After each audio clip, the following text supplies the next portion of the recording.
غير بدرهم ديال الشيبه الا كنتو كتعانيو من الكحه، من السعال الحاد، ضيق التنفس، من الالم في الحلق او الحنجره، كذلك الا كان عندكم الزكام او النزلات ديال البرد. هاد الوصفه هذه اللي غادي نعطيكم، ملي غادي تجربوها والله العظيم الا غتفاجئكم النتيجه.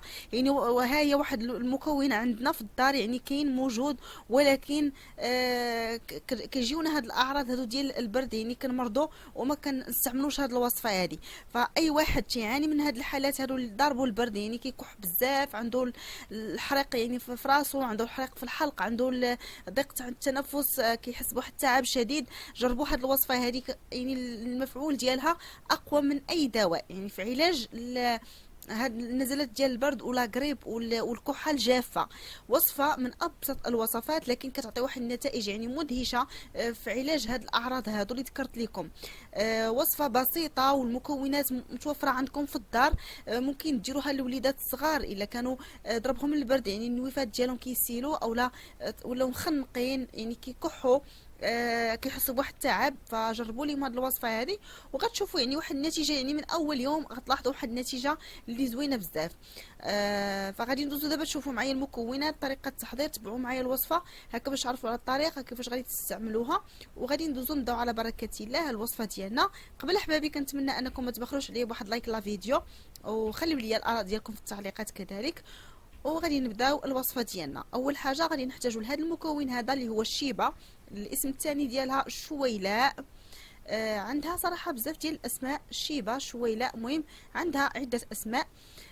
تناخذوا منها واحد العريش، يعني كما كتشوفوا معايا بهذا الشكل هذا. كنقطعوا منها يعني واحد شويه، وكناخذوا كنديروا في واحد الكاس. هنا بالنسبه للشيبه اللي خصكم تعرفوا، يعني بحثوا عليها وشوفوا الفوائد ديالها. فهي كتعالج اول حاجه يعني داك النزلات ديال البرد. الناس اللي كيجيهم داك لاغريب، يعني النيف ديالهم كيولي كيسيل بزاف، كذلك كيتخنقوا يعني مره. الشيبه كتعالج هاد المشاكل هادو ديال البرد. كذلك يعني كتعالج لنا داك الحريق اللي كيكون في الحلق اولا في البلعم. مفيده بزاف يعني الكحه. اول حاجه كنضيفوا عليها الماء يكون غليان مزيان. هنا غنغسلوها ولكن ضروري من الماء ساخن. كنغسلوها، ما كنخليوهاش بزاف في الماء باش داك الجهد ديالها ما كيمشيش لينا في الماء. غير هكا كنغسلوها ما كاملاش دقيقه، نتوما كنغسلوها بحال هكا مزيان، ومن بعد تنحيدوها من الماء. بالنسبه لهاد الوصفه ممكن يتناولوها الوليدات الصغار، ولكن بشرط، يعني انا غنقول لكم هنا في اخر الفيديو كيفاش غادي تناولوها. المهم غادي هنا ناخذ ديك الشيبه كما كتشوفوا معايا، وغادي نحيدها من الماء. بعد ما غسلتها كنغسلوها مزيان، ضروري هذه اول مرحله. كنغسلوا الشيبه، يعني هذه اول حاجه غادي نديروها. من بعد غنجيو دابا باش نحضروا الوصفه ديالنا. هاد الماء غادي نحيدوه صافي، يعني غادي نتخلصوا منه. وهنا غادي نحتفظوا بالشيبه. اول حاجه غناخذوا واحد الكاسرونه غادي نديروا فيها الحليب يعني حليب عادي. غنديروا واحد الكاس ديال الحليب كما كتشوفوا معايا بهذا الشكل هذا. وغادي ناخذوا نديروه على النار حتى يغلى، يعني حتى يفيض، يعني يغلى لينا وطلع ديك الفيضه يعني يفيض. ومن بعد غادي نرجع معاكم. هنا بلا ما يوجد ليا داك الحليب غادي ناخذ هنا واحد القطعه ديال الزنجبيل اولا العرق ديال السكينجبير طري خضر كما كتشوفوا معايا. غادي ناخذ منه هنا واحد القطعه، يعني نص ديال هذه القطعه هذه اللي في يدي اللي كتشوفوا معايا. غادي نقشرها كامله، ولكن غنحتاجو حنا غير النص ديالها كما غادي تشوفوا معايا بهذا الشكل هذا. غادي ناخذ غير النص ديالها وغادي نبشروه في الحكاكه. ضروري غناخذوا النص ديال هذه القطعه، غادي نبشروه في الحكاكه مزيان. عاد باش غادي نضيفوه على الوصفه ديالنا.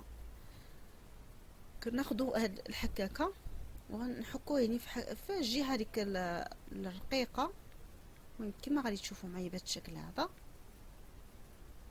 بالنسبه لهذا الزنجبيل او السكينجبير، اول حاجه هو مضاد للفيروسات، تيقضي على الالتهابات، كيعالج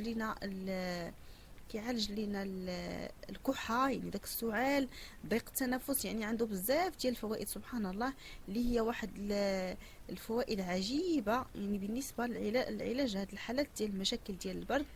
وهذا الشيء يعني كامل. كما كتشوفوا معايا غادي نبشر واحد الكميه. مهم النص ديال هاد الكميه هذه اللي شفتوا معايا، وغادي نديروها، غادي ناخذوا هاد الكميه غنضيفوها على داك الحليب من بعد ما غادي يوجد لينا. بالنسبه لهاد الزنجبيل يعني كيسرح لينا دوك القصبات الهوائيه، كنكونوا مخنقين يعني بحال كنحسوا به، يعني ما كيخليش لينا داك الاختناق في الصدر، ما تيخليش لينا دوك القصبات الهوائيه يعني مسدودين. ففيه بزاف ديال الفوائد وكيعمل على يعني كيرخي لينا العضلات ديالنا. كنديروا هاد جوج مكونات يعني الشيبه مع داك السكينجبير اولا الزنجبير الطري، وتنديروه في الحليب راه سخون ديجا يعني غليان، وكنخليوه واحد المده ديال 15 دقيقه. بالنسبه للزنجبير فهو تيطهر لنا القصبات الهوائيه، كيحارب العدوى يعني دوك الجراثيم اللي كيكونوا يعني ملي كنكون فينا الكحه يعني الصدر كيولي فيه واحد الميكروبات. كذلك كيهدئ لنا داك الالام، يعني مسكن هو طبيعي كيخفف لنا من السعال. كذلك ديك ملي كتكونوا كتكحوا كتحسوا بحال شي حاجه يعني كتاكلكم في الصدر اولا في الحلق ديالكم، يعني كتجيب لكم ديك الكحه، كتبداو كتكحوا بحال شي حاجه كتضغطكم. فهذاك السكينجبير اولا الزنجبيل مزيان بزاف لانه كيعالج هاد المشاكل هادو، وكيعالج حتى النزلات ديال البرد، الانفلونزا، يعني جميع هاد المشاكل هادو تيعالجهم. كنخليو هاد المكونات واحد ربع ساعه يعني 15 دقيقه تقريبا، من بعد تنمروا باش كنصفيوهم في واحد الكاس، كنصفيوهم خلاص هما طلقوا لينا دابا الفوائد ديالهم. كنصفيوهم كما كتشوفوا معايا مزيان.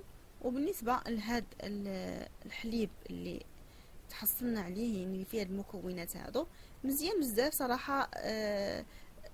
من اول يوم يعني غديروا هاد الوصفه وانتم غترجعوا تشكروني عليها.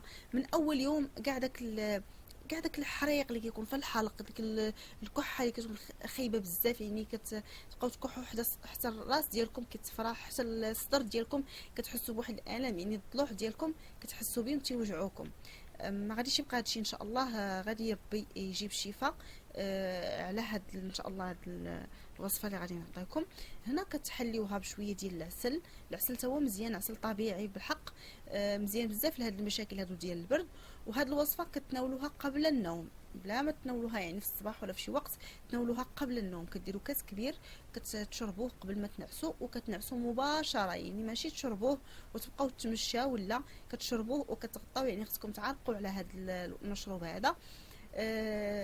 لغداري ان شاء الله في الصباح يعني كتحسوا بواحد التحسن كبير. داك التشنجات ديال الصدر، داك الاختناق، داك الكحه، داك الحريق اللي كيكون في البلعم، يعني كل شيء غتحسوا داك الشيء كامل خف عليكم بزاف. غتعاودوها اليوم الثاني واليوم الثالث وصدقوني انكم ما غتبقى فيكم حتى شي حاجه. وصفه زوينه بزاف صراحه. وما تنسوش التغذيه الصحيه راه مزيانه بزاف في الفتره اللي كنكونوا مرضين وكنكون ضربنا البرد ومرضين، يعني في الفتره اللي كنكونوا مرضين. كذلك تناولوا لا فيتامين سي مفيد بزاف للبشره، يعني تاكلوا اغذيه صحيه اللي ترفع لكم من المناعه ديالكم. وفي امان الله.